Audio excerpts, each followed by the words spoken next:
konkolaataa seera. Konkolaataa keessan badi. Baagiin qaba. Inqab. Tajaajila qabda. Kanaan maatiin malee nan qaba. Eenyu kan automaatik chargii wanu kana kata baagii qaba. Eenyu fide kana. Raanaa miti bakka kana. Sinseeru kana loo sinseeru ne loo. Daqiiqaa 30 nu kenna.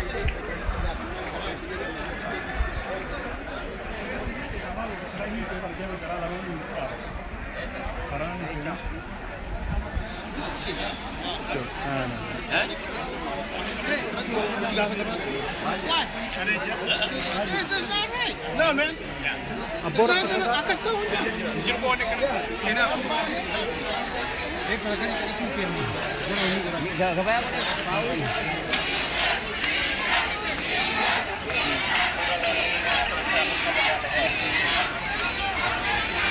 Akkuma argaa jirtanii abashoonni ammas lakkoofsan muraasa taatu galma sanaa wacaa jirti. Bakki kun immoo buffering zone jedhama. Kallattii kana darbanii as ce'uu hin danda'anii buffering zooniin poolisii magaalaa Siyaatiliitiin daangeffamee jira. Akkuma beekamu akkuma kaleessa Atilaantatti dheengaddammoo Minisootatti wacaa turan. Waci isaanii kun ammas akkuma itti fufetti jira. Akkuma argaa jirtan immoo poolisoonni magaalaa Siyaatil eegumsa cimaa gaggeessaa jiru. Gariin as jiru gariin immoo gama sanatti buffering zooniin kun bakka lama jira, tokko gama sana jira, tokko immoo asitti argama. Kanaaf rakkoon nageenyaa tokko hin jiru. Poolisoonni Siyaatillee taphachaa gammadaa jiru. Waan abashaa wajjin dhimma hin qabne. Kanaaf daawwattoonni keenya bakkeewwan garaagaraa kan jirtan mana keessa teessanii biyyarraayis addunyaa garaagaraarraa kan daawwachaa jirtan nageenyi Jawaaris ta'e hawaasa Oromoo Siyaatil bifa amansiisaadhaan kan eegamaa jiru. Akkuma bartee abashaan wacaa jirti gama biraatti wanti uumamu tokkollee hin jirus hin jiraatus mee kallattiin immoo gara galma keessatti isin deebisee namoota tokko tokko isiniif dubbisa. Ammas nu waliin tura.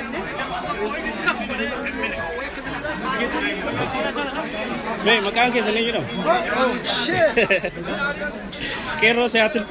Qeerroo Siyaatil no. Qeerroo Siyaatil.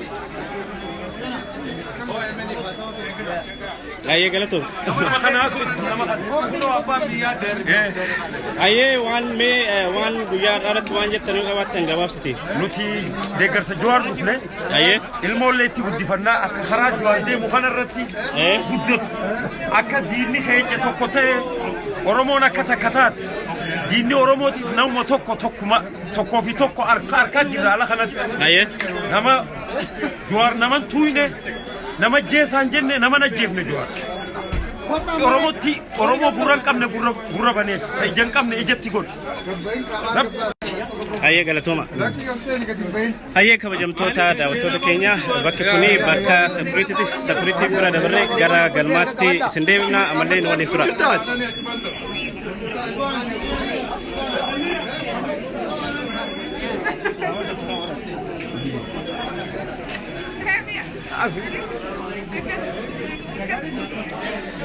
Ayyee kabajamtoota daawwattoota keenya amma immoo gara galma guddaatti isin deebisaa irraa sagantaan marii hawaasni Oromoo Jawaar Mohaammed waliin gaggeessu kan itti fuuta. Akkuma argaa jirtan yeroo ammaa kana hawaasni Oromoo Siyaatil lakkoofsan hedduu ta'u mana keessaa guutee argama. Teessoon irra taa'an dhumee gariin dhadhaabachaa jira. Hawaasni keenya lakkoofsan hedduu ta'u lakkoofsa kana tilmaamuu nama rakkisaa. Akkuma argaa jirru egaa guyyaan har'aa guyyaa xiiqiidhaan hawaasni keenya tokkollee manatti hin hafne. Egaa turtiin keessan ammallee waliin haa ta'u.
beektaa eegasii walis siina malee hoo tan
Chargerii qabdaa ta'e nama tokko harkaa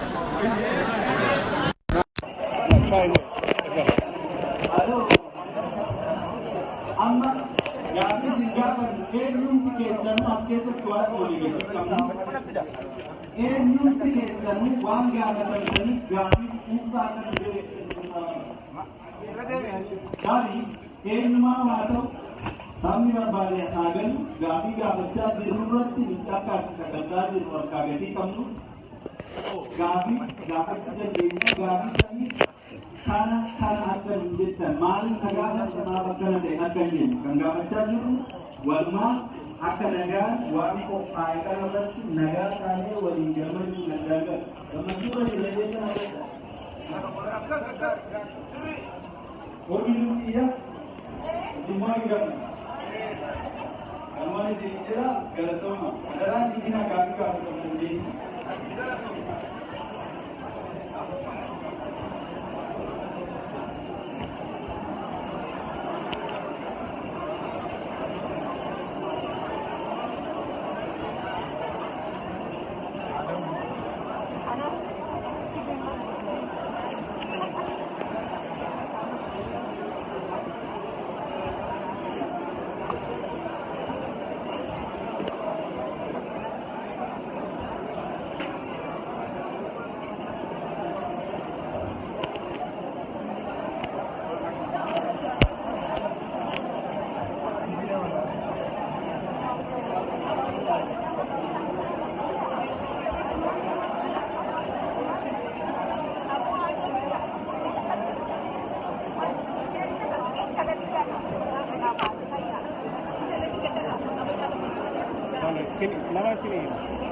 Nama tu sini mah.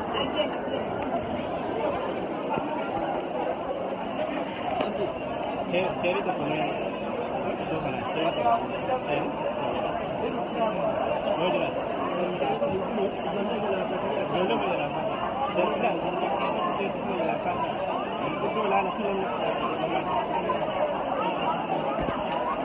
kabajamtoota daawwattoota keenya akkuma argaa jirtanii hawaasni Oromoo Siyaatil yeroo ammaa kana galma guutee argama.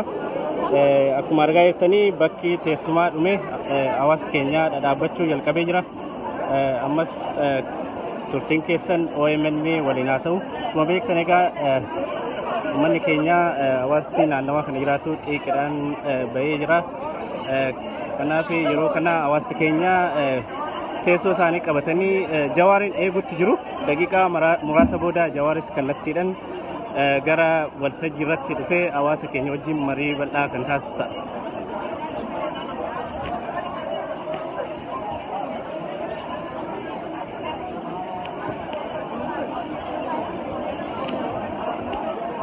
Gama kanaanii qeerroon Siyaatil bakka teessumaadhaan dhaabbachaa jiru.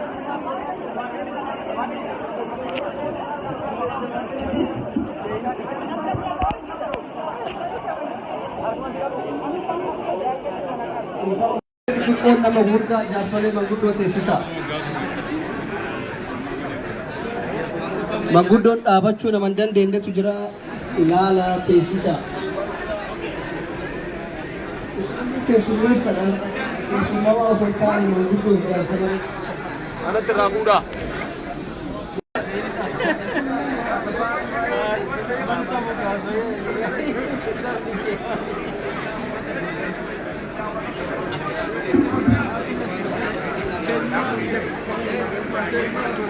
Gama kana gaazexeessitoota OMN akkasumas editara OMN Mahadii Juneedii ogeessa geessonni kaameraa keenya hojiitti jiru.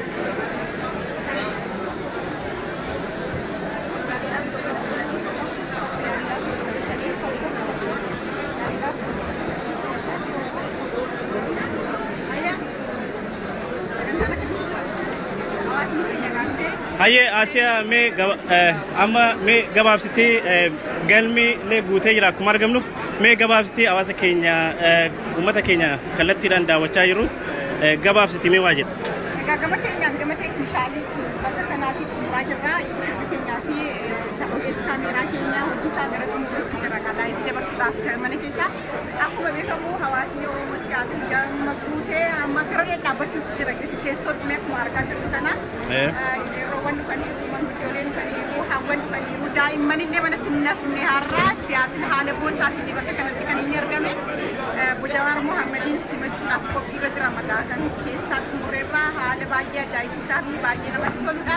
Uummanni keenya kan Siyaatil bakka kanatti argameera. Siyaatil qofa miti Poortulaand irraa illee dhufaniiru. Siyaatilii fi naannoo isheerraa kan jiran hundumtuu dhufaniiru. Hawaasni biyyaas taa'ee laayivii hordofaa jira. Mana mana isaa taa'ee hordofaa jira. Hawaasni nam tokko rafee hin jiru biyya kara keessaatti yaadannoo kennaa jiru. Akkasumas immoo gaaffii qaban yoo jiraate biyya taa'anii komentii garaagaraa nuu kennuu danda'u. Obbo Jawaariif dhiyeessuu hin dandeenya. Marii kanarratti dhiyeessuu hin dandeenya. Mariin kun kallattiidhaan kan inni ilaallatu hawaasa Siyaatiliin qofa miti.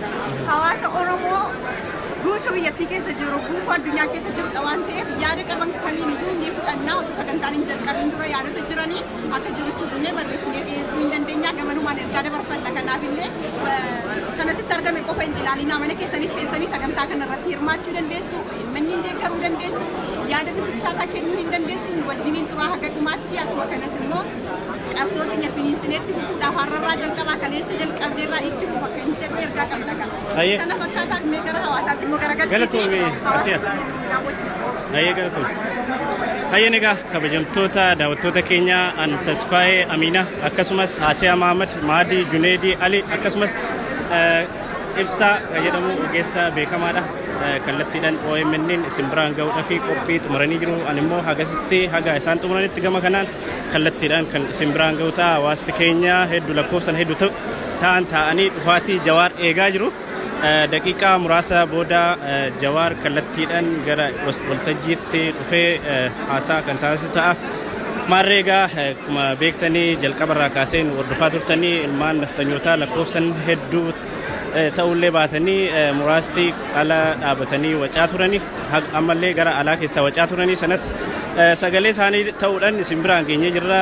Oromoon keessattuu Oromiyaa Miidiyaa Neetwork waan Oromoo qofa miti waan hundaa dhiyeessaa turre yeroo kan Oromoos yeroo diinni nu balaaleffatullee hin dhoksine isin biraan geenyee jirra. Ammas galma kana keessatti mariin taasifamuu itti fufaa nu waliin tura.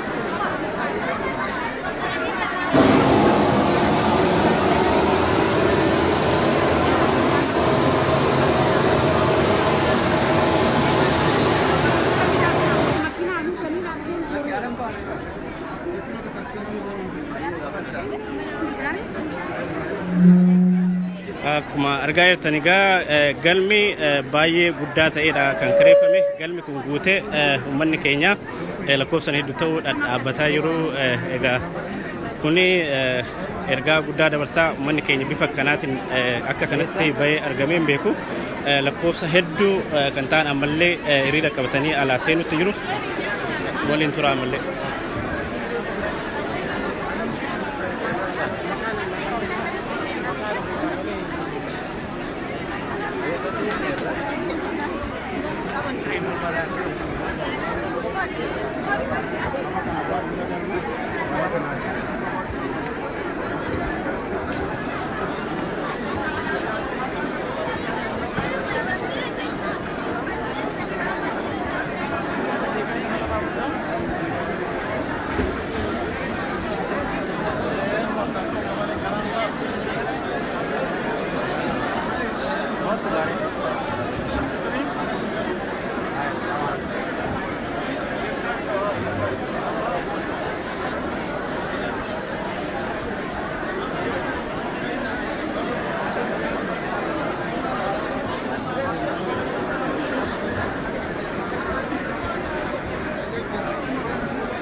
Ya wanti hin dhaabbatu.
Botame.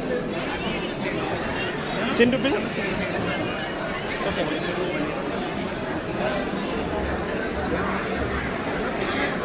Sin dubbisa? Interview? Passport?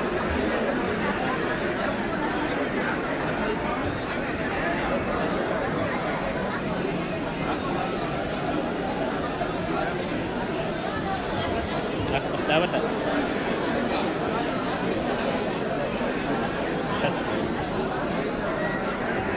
Mee maqaa keessan eenyu jedhu? Maqaan kiyya Muhammad Shaaltuu Ariyaa. Sagalee keessan sirriitti laafuudha. Maqaan kiyya Muhammad Shaaltuu Ariyaa jedhama. Ayyee mee egaa akkuma beekamu guyyaa har'aa hawaasa Oromoo magaalaa Siyaatil obbo Jawaar Mohaammed waliin marii gochuuf deemaa jiru. Mee isin maaliidhaaf dhuftanii akkasumas marii kanarraa maal eegdu? Hundi nu yaadnu Jawaar dhingatti gaafa diinni isa marsee akka malee ta'ee jedhe sani waan jedhe tokko jira. Nunni sun nama mara kakaase maali yoo jettee guyyaa ummata keetiin wal argite maal taataa maal gootee akkan walii galte jennaan ijaanuu walii gallaa jedhe ummanni as argite kun marti warra gaafsan ijaan walii gallaa san keessa jiru ija sanii walii gallaa. Ayyee beekaa akkuma alatti argaa yoo turtanii hawaasti alaabaa Itoophiyaa kan lummuxii seedhan sana qabatanii Jawaariin arrabsaa hawaasa uummata Oromoo arrabsaa turanii sana yoo argitan ta'e sanarraa maaltu isinitti dhaga'ame maaliif Jawaariin jibbu maaliif Oromoo jibbu jedhu wanni Oromoo jibbaniif illee waa tokko wanni Jawaariin jibbaniif illee waa tokko Jawaar ija biyya tanaati gurra keen ija keen akka aduun tuyyoo ati ilaaltee jettu warra isii jaalatuuf illee hin taati warra hin jaalanneef illee hin taati kanaaf jecha Jawaar oduu keessa beekanii isaaniif illee hin taate ummanni keenya kakaleetti cabee guyyaa agartee kadhaanii miti waggaa 150 kana gizeen isaan ofirraa lollu hin jiru. Wanti itti cabe maali jettee yoo na gaafatte koloo baqarree warga abbaa farda maqaalee ambatu nama jaja abbaan hojjetu maali jette namni. Wanti uummanni keenya itti cabe maali yoo jette yoo mara sibiila fardaan ari'ee ofirraa deebisa eeboon hafee ofirraa deebisa hidhannoo hin qabu hidhannoo sanirraa uummanni keenya agartee ammaan tana hidhannoo malee waraana malee ka'ee biyya tana bilisoomsee nagaa dabarsee inni jennaani nagaa hasa warri jibbu warri kaleessa waggaa 150 kana hedduu keessa dhaabatee nu gurgurataa ture gurgurattuun sunniin wal geetteeti uummata keenya dhaamsuuf ajjeesuuf qabsoo amma dhufte tana balleessuu fi awwala namni itti taargeet godhan Jawaariin ta'e malee Jawaariin qofaa miti numarra taargeet godhan ijoolleen waraana agartee qawwee takka malee qawwee onnee ofii callaan dhaabattee achi turte warra kanatu agartee bilisummaa tana asiin ga'e warra ijoollee tanaati yoo barbaachisaa ta'e jara qofaa miti nullee amma itti seenu qophii jira. Ayyee ulfaadhaa.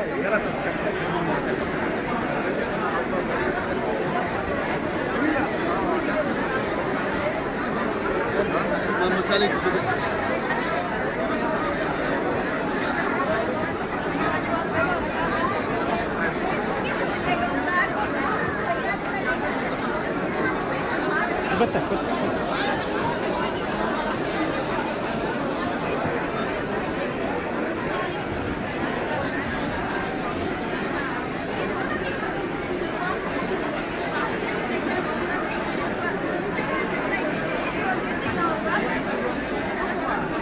Betul.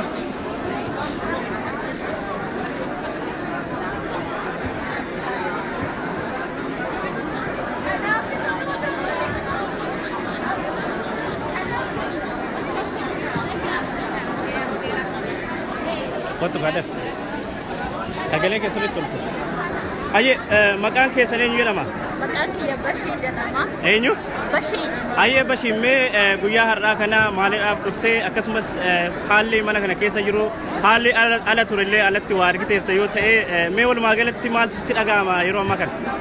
Baay'ee gammadeera keessattuu Jawaariin hin dhufa jecha dhaga'ee itti qophaa'ee asiin dhufeera.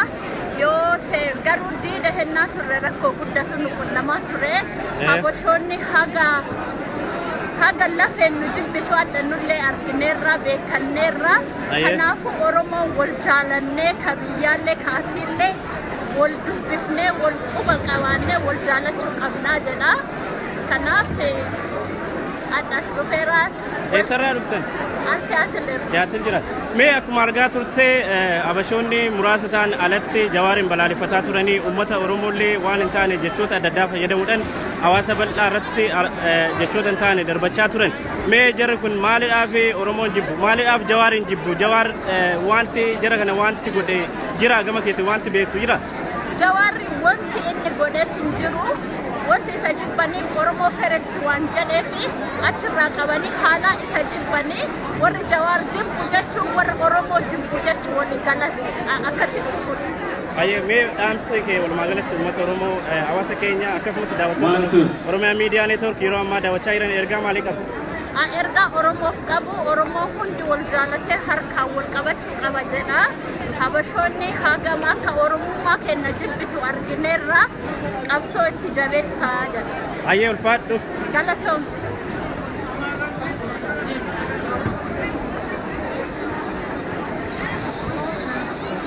Egaan kabajamtoota daawwattoota keenya akkuma argaa jirtanii galmi guutee jira namoonni hedduun dhaabbachuutti jiru. Egaa haga xumura qophii keenyatti ammas nu waliin tura akkuma argaa jirtan galmi guddaadha qaqqabamee galmi kunillee guutee jira. Namni Hiyoot jedhamu as keessa gara duubaatti hin barbaadamtaa Hiyoot የምትባይ ኦሮምኛ የማሰሚ ከሆነ ብዬ ነው ትፈለጊያለሽ ወደ ኋላ እዛ ጋር ሰው ይፈልግሻል እዛ እንድታነጋግሪያቸው ፕሊዝ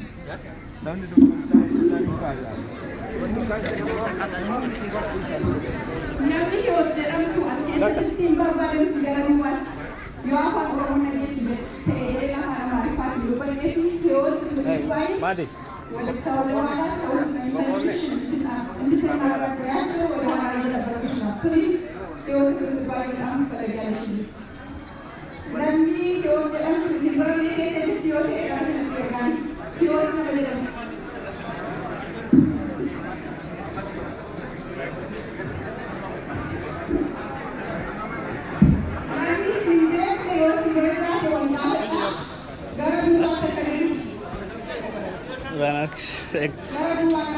argamte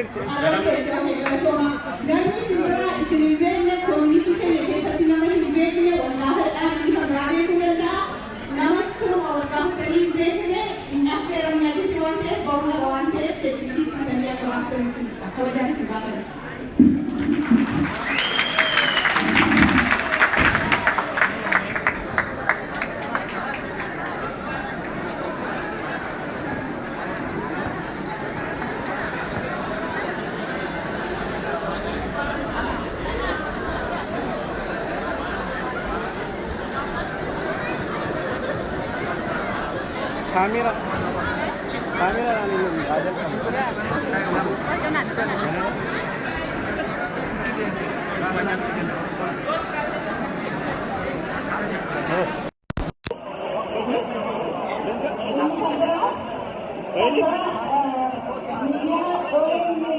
Aye kabajamtoota daawwattoota keenya daqiiqaa muraasa booda walitti deebina waliin tura.